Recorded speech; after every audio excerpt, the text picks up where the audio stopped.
রাষ্ট্রপতি মির্জা ফখরুল ইসলাম আলমগীরের জীবনে শুরু হলো বঙ্গভবন অধ্যায়। উষ্ণ অভ্যর্থনা আর দৃষ্টিনন্দন গার্ড অব অনার দিয়ে বরণ করে নেওয়া হয়েছে তাকে। বঙ্গভবনের কর্মকর্তা কর্মচারীদের সাথে কিছুটা পথ হেঁটে কুশল বিনিময় করেন সজ্জন ও জনপ্রিয় রাজনীতিবিদ থেকে রাষ্ট্রের প্রধান ব্যক্তি হওয়া মির্জা ফখরুল।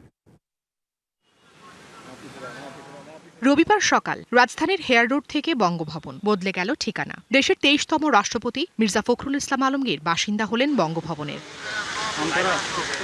রাজনীতির জেন্টলম্যান আর ক্লিনম্যান ইমেজের রাষ্ট্রপ্রধানকে বরণ করতে প্রস্তুত ছিল ঐতিহ্যবাহী বঙ্গভবন। প্রথাগতভাবেই বরণ করা হয় নতুন রাষ্ট্রপতিকে। বঙ্গভবনে প্রেসিডেন্ট গার্ড রেজিমেন্টের চৌকস দল গার্ড অফ অনার দেন রাষ্ট্রপতিকে। বরণের আনুষ্ঠানিকতা শেষে রাষ্ট্রপতিকে উষ্ণ অভ্যর্থনা জানান বঙ্গভবনের কর্মকর্তা কর্মচারীরা। অনেকটা পথ হেঁটে হেঁটেই তাদের সাথে কুশল বিনিময় করেন রাষ্ট্রপতি নিজেও। নগদ নিয়ে এলো হার না মানা হার অফার। সর্বনিম্ন 10,000 টাকা রেমিটেন্স নগদে পাঠালে থাকছে স্বর্ণের হার জেতার সুযোগ।